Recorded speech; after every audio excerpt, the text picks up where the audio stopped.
Hello everybody. So today is a quick one-off. I'm going to teach you how to do some glider physics. Whee! Come on. This glider has a jet attached for testing purposes. So as far as I can tell, there are no tutorials out there about how to do glider physics, so I figured I would make one. Off to the right, you can see that I've got a couple of instruments here in the inspector, and I've also got a widget that points straight up, attached to the glider itself. This glider is a little bit cool because you can accelerate time, and if you fly at an accelerated time, it feels a lot more like flying an aircraft or something. But you have to keep your eye on your actual airspeed because now it's down to 5, and that's kind of low. So it's easy to lose track of how fast you're actually going and stall out like this. Of course, if you want to land, I guess that's not such a bad idea. There, I landed. So I'm going to go ahead and show you how I did that. Here in Fixed Update, there are 3 axes that we care about. There's roll, which is barrel roll. And there's tilt, which is forward backwards, and there's yaw, which is spinning around the vertical axis. Yaw is actually something that you can't really do in a glider, so this is not something that the player is allowed to do controls for unless they're cheating. It is strictly for the purposes of turning roll into yaw, which is what we do right here. I divide these by the timescale so that when you're at a higher level of timescale, you can still fly it without it spinning out of control every time you tap a button. So to determine when you roll a glider or a plane, it actually goes in that direction, and the nose actually goes in that direction, and that's how you turn. And so to do that, what we do is we take our vector3.right and we add it to, we take our transforms right vector and we add it to our vector3.up. Now if they are perfectly perpendicular, because you're flying very, very straight, then that value will be 1.414214, that magnitude. Now if you've rolled to the right, then your right vector plus the vector3.up will end up being shorter than that, and if you've rolled to the left, it'll be longer than that. So that's how you can tell how far you need to yaw. And here is just a stall prevention thing.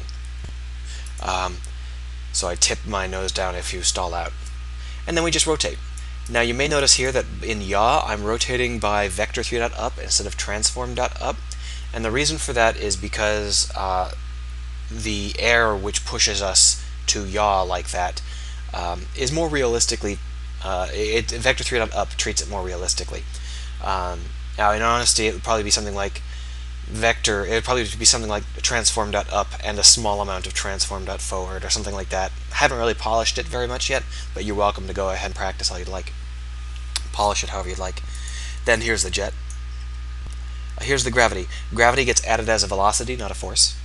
And you want to add it here rather than in the rigid bodies use gravity checkbox, because this lets you immediately do calculations off of that new velocity. Whereas if you add it as part of the rigid bodies use gravity checkbox, it could get added at any moment, and you'll end up bleeding some vertical velocity.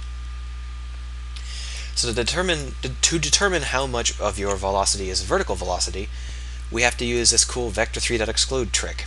So vector3.exclude is a very simple. It's actually there's another couple of names for it that are much more commonly accepted, but the function here is very handy for people who aren't very good at vector math, which is 99.9999999% of humanity. So I recommend using this function. And so what we did is we've taken our rigid body's velocity, and we're excluding all of the upness, our upness, out of that. Now, if we're flying perfectly flat, our upness and vector3.up are going to be the same. But if we're trying to climb or dive, they're going to be different, and that's important.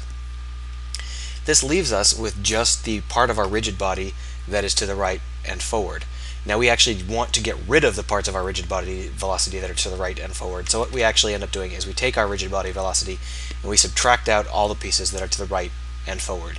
We could have also done that by doing vector3.exclude transform.right and then doing another vector3.exclude transform.forward. Either way works. And then I record how fast we're falling for the sake of instrumentation. So the vector rigid body, we now reduce it by a certain amount, and that you can change it however you'd like. In reality, the faster a glider is going, the better it handles that, so it's up to you. This is pretty close to 100%. It's very, very close to 100% in terms of functional, in terms of how it actually works in the game. And then we add that velocity that was vertical, we add it to our forwardness. So we take vertical wind and turn it into forward velocity.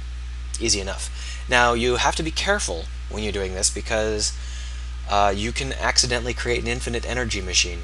If you can turn vertical velocity into forward velocity freely, then gravity just gives you an infinite amount of forward velocity, which isn't what you want. So I divide it by 10, which is roughly right. There are actually much better 10, which is roughly right. There are actually much better mathematical models for this, but this works.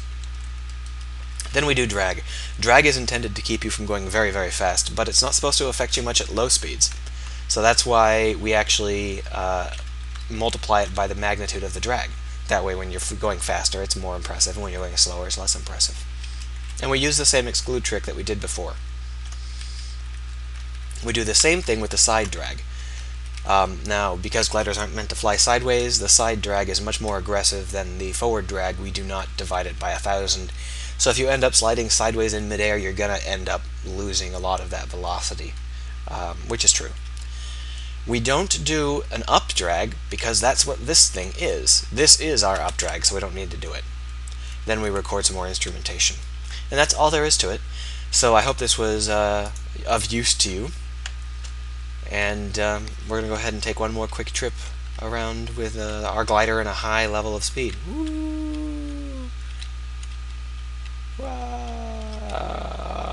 Obviously, you wouldn't be actually playing that fast. I don't want to have you sit here and watch me fly around some placeholder ground art at a very slow speed. Now we should be able to get over this mountain, because I used jets to get off the mountain. Not quite. Oh, it was close. I wasted too much fuel. Too much of my vertical height. Crash. Alright, see you next time.